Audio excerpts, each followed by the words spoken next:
What's some of your favorite recipes? Some of my favorite recipes.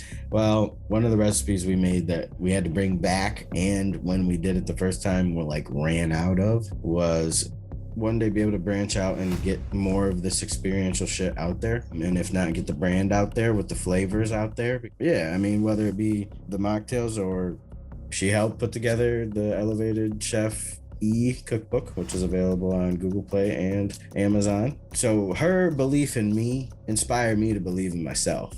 How much is there a range, or how much does it cost, or do you have different cost levels for your event, or is it just a one price?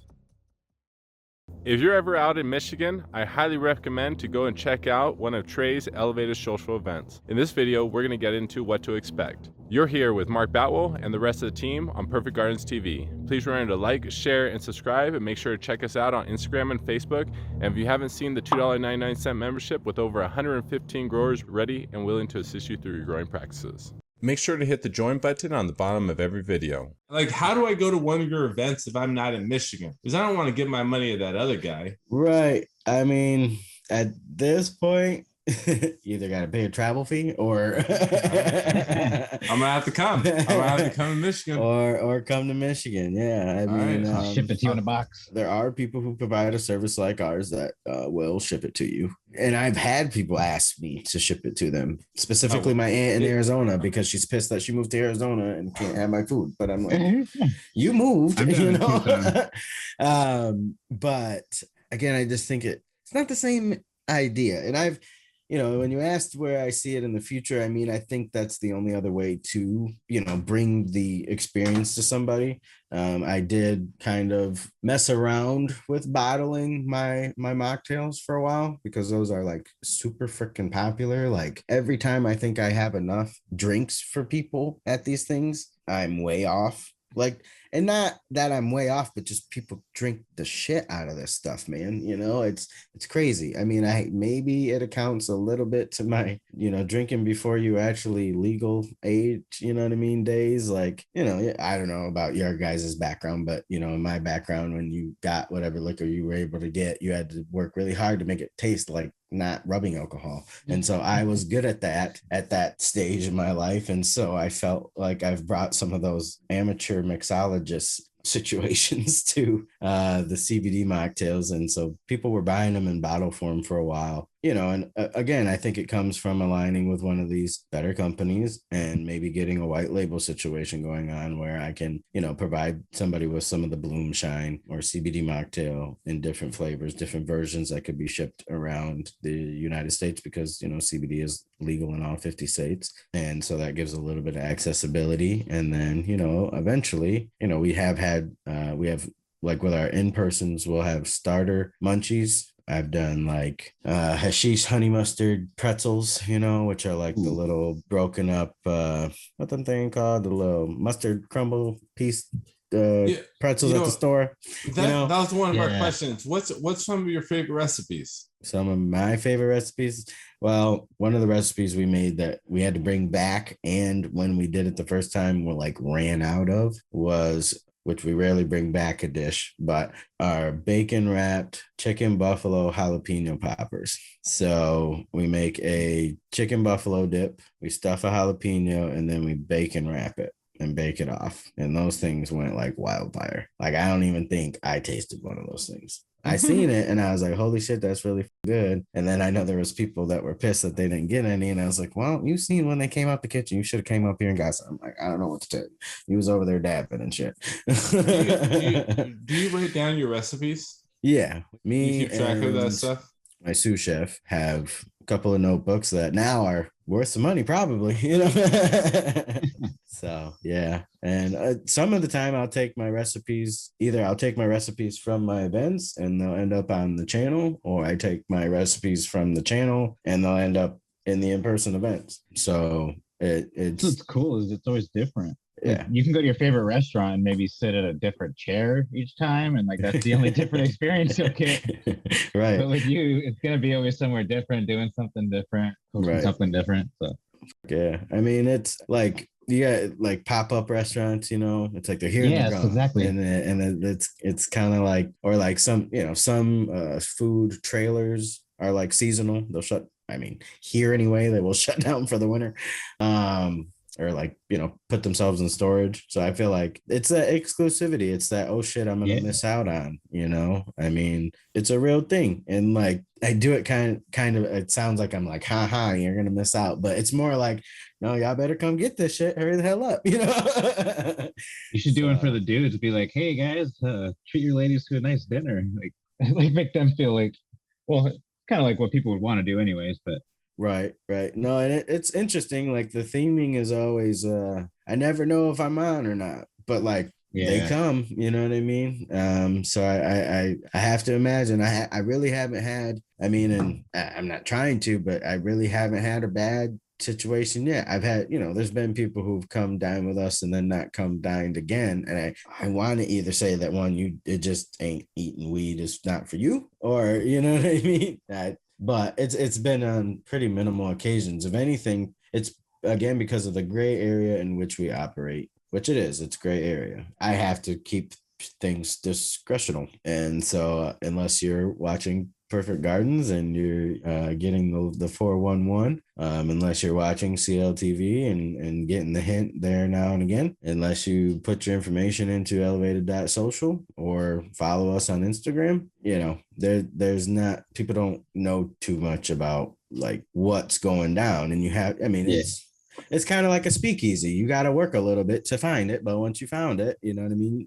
The majority of people will come and fox with us. So, you know, I'm super grateful. I hope, like I say, to one day be able to branch out and get more of this experiential shit out there. And if not, get the brand out there with the flavors out there, because that's your recipes. Yeah. Yeah, I mean, whether it be the mocktails or some of the kind of quick consumables like the chips or the blue cheese terpene white cheddar popcorn, you know, like that's what I thought you were going to do with the bread. I thought you were going to bake it or not bake it, but boil it or something. I thought you were going to put I didn't know what you were going to do with it actually. And then, I was like, wow, that looks really good. And sorry to distract you on that. I was just thinking about you in general, your brain and how it in general it works. Like you said a couple times, you don't know if you're on or not. So, and you have a huge recipe book of different recipes, and each of your events you like to kind of recreate the experience, but an original experience, not a repetitive. It doesn't matter how great it is. If you missed it, it's done. It's gone. You can't re-experience that shit. You know what I mean? And well, yeah, I would say the consistency is the flavors, even though they're different every time. The consistency is that there'll be a CBD mocktail. There will be a dab bar. There will be, in our in-persons, and there will be a good vibe. What that vibe is going to be different every time as far as theming is concerned. But like, as far as good, I mean, that's what even a really good buddy of mine, and he lives 40 minutes away from me. And it doesn't matter if it's takeout or in person, he will make that drive every time, him and his wife. And he's a good friend of mine, but he doesn't have to do that. I have lots of good friends. They don't all do that, Well, I think I might do that. I have a little camper, I might just pull my camper over from Colorado and just go over there and take a week to go over there, take a week to come back, Hell yeah. I mean, I would welcome you with open arms, man. I mean, I think that's where I hate to say it, but like I have my good friend, he comes every time, and I'm almost like, okay, gotta make sure Joe gets a plate or whatever, But we had a Gromi, actually, Jaria Black. She's a content creator as well. Check her out. But at the time, she wasn't necessarily a content creator as much as she was just like on Instagram, and she was growing her plants and doing her thing. And she just came out here from Philly just to get a plate. And I was like, really? Like, I'm still humbled to say that. I'm still humbled to remember that. And she helped put together the Elevated Chef cookbook, which is available on Google Play and Amazon. So her belief in me inspired me to believe in myself even more than I was taking myself or even my brand necessarily seriously at the time. Because I mean, I was like, this woman done bought a ticket and caught a flight. I was just like, damn, you know what I mean? Like she could have got Olive Garden way simpler than any of that. You know what I mean? Wouldn't have been quite as good, but you know, and she's done that now twice actually. So that's the humbling shit. I had another Gromy who watches Pigeons 420, Mr. Grow It from the Stash, all the other guys, all the homies, all the crew.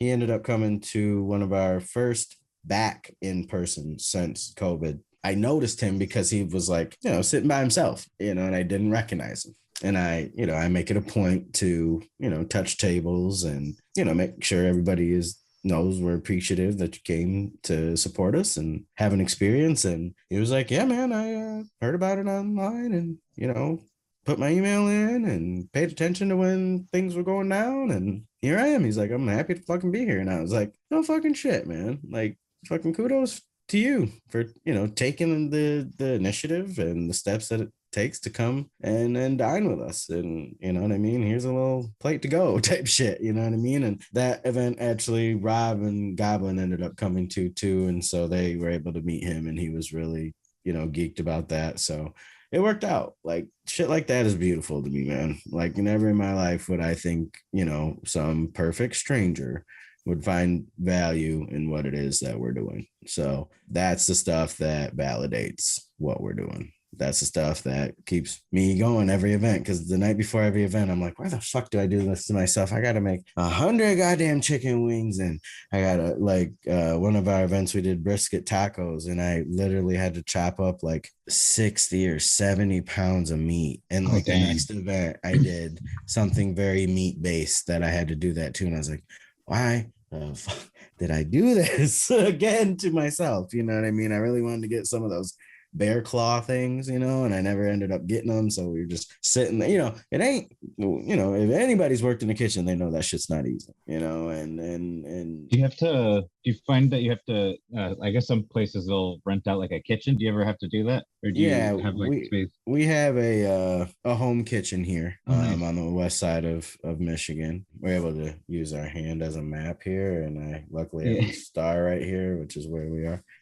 But yeah, we're blessed to have a home kitchen here. And we've worked with a couple other venues, just working with other clients of ours. You know, we're flexible, but at the same time, our home kitchen treats us good. And so we try to do the same by, you know, giving them business. And you know, like I say, we're not opposed to traveling. It's just it has to make sense. And I take a lot of consideration when, you know, that's a potential factor in somebody asking us to come and do what we do based on that very first event, because that very first event was 4 walls. It was 30 minutes away from home for me. It was 15 minutes away from the kitchen I was able to lock in at the time. And there were just stumbles and fumbles along the way. And I'm like, I don't want to have to spit shine anything at this point, because people know what it is for the most part for those members who've already dined with us. And I don't want them to experience anything less. It doesn't matter if it's in like a cool city or, you know, but it better have a good kitchen and a nice dining area and, you know, whatever the case is, you know, even if we have to provide, you know, there's been instances where we have to just provide not pre-done food, but, you know, cold serve, you know, and things like that. You know, it's not ideal. I make those placement basis based on getting the brand out there, giving a snippet, a little something, a little taster of what we can do. But, you know, if I have my way, it's going to be, you know, the course meal every time and an experience every time. It's a great avenue to normalize it, I think. Like as you keep going, it's going to continue to normalize. How much is there a range, or how much does it cost, or do you have different cost levels for your event? Or is it just a one price per? Well, if we're, you know, provided, you know, for when I say like for clients, it's typically like Sensi or something, and that's already covered in whatever event costs people are coming to. But for our personal events, Joe must have heard me talking about him. He's calling me now. He's like, you're putting on an event? Sorry. No, but the price range is typically 80 to 100. Okay. That's a really great deal. I mean, yeah, 100%. No, I think it's more than fair for the people that I know out there that will ship it to you. It's much more than that. And so, you know, I try to provide a good value. And honestly, that's where we're at right now. We've had to make adjustments in the past. I'll be honest with you guys, food costs went up. I don't know if you've been to the grocery store lately, but so I just figure, like I say, even if the food didn't have cannabis, it's good. It's a good goddamn meal. And then you add that factor into it. And then you add, if it is a dine-in and there is this experience, that you could go to Applebee's and pay about that much. And I guarantee you're not going to be as satisfied. So, No, I was just wondering, just when I show up to Michigan, I just want to make sure I have what I need to pay so I can go. No, I got you. Seriously. No, that was it.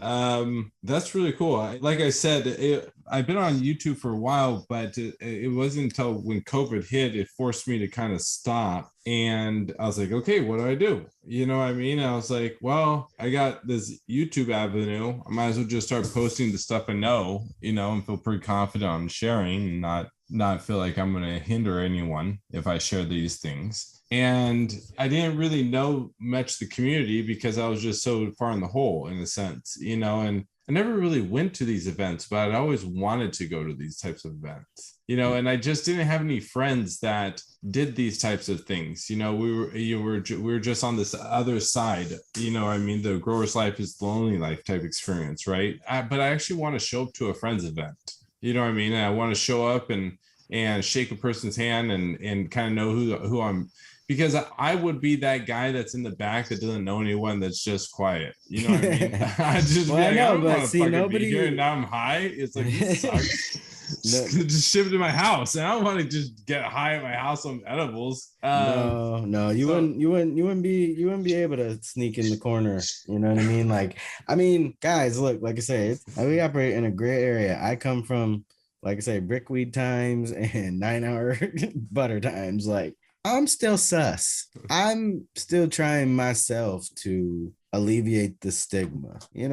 I represent it to the core. As much as I'm like, still act like don't nobody know that I do weed. Everybody know that I do weed. You know what I mean? Like, everybody. If they don't, they do now. You know what I mean? Like, so it's one of those things where I'm checking tables in my events, but I'm also like, make sure ain't nobody a op in there. You know what I mean? So, yeah. And Mark, you said you had a brick and mortar hydro trap or something like that. I'm still running, the hydro strap that I've been at for 7 years now, Mondays and Fridays, so I understand that life too. And at a point in time, again, I come from a time where back in the day in that shop, all you said was tomatoes. You don't come in here saying no other words than that. You know what I mean? Got a shirt that says legalized tomatoes. Where can they find your hydroponics store in Michigan? What's the address so they can show up and spend money there, please? It is 5294 Old Grand Haven Road in Norton Shores. But we have a Holland location and a Fremont location and a South Haven location. So if you look up hollandhydroponicoutlet.com, you should be able to find all that information. I'll make sure to put that down below in the description. And if any of you guys show up, send me the picture over at admin@perfectgardens.com, and I'll repost it on our channel. Brother, man, I appreciate you coming on the channel and just talking and us getting to know each other a little more, because I feel like I'm catching up. As I crawl out more and more out of the hole, I get to know another layer of the soil and the ecosystem. I'm like, whoa, this is cool. No, so. It's the more you know, the more you grow, right? I never thought PBS would hold so strong in my brain when I used to like flip past that channel all the time, and I relate to it now more than ever. It's weird, but no, I appreciate the invite, you guys. I'm humbled, honestly, again, just that you guys would be interested in inviting me and getting to know more about what it is that I do on the Elevated Social side. But again, as far as a virtual connection to me, check out Elevated Chef on YouTube. There's a whole bunch of recipes over there, or the medical recipe section of Cannabis Lifestyle TV. Those recipes, especially the ones on CLTV, are the predecessor to a lot of what we talked about here today, in a grassroots sense. So, and, try some of these recipes out at home, gentlemen, and let me know what you think. Guys, only on Perfect Gardens TV. Please remember to like, share, and subscribe.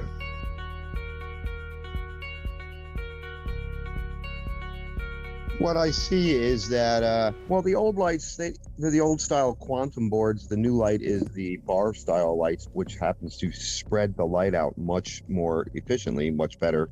One thing I do notice with LEDs, I do notice more often than not a phosphorus deficiency in the plants when using LEDs.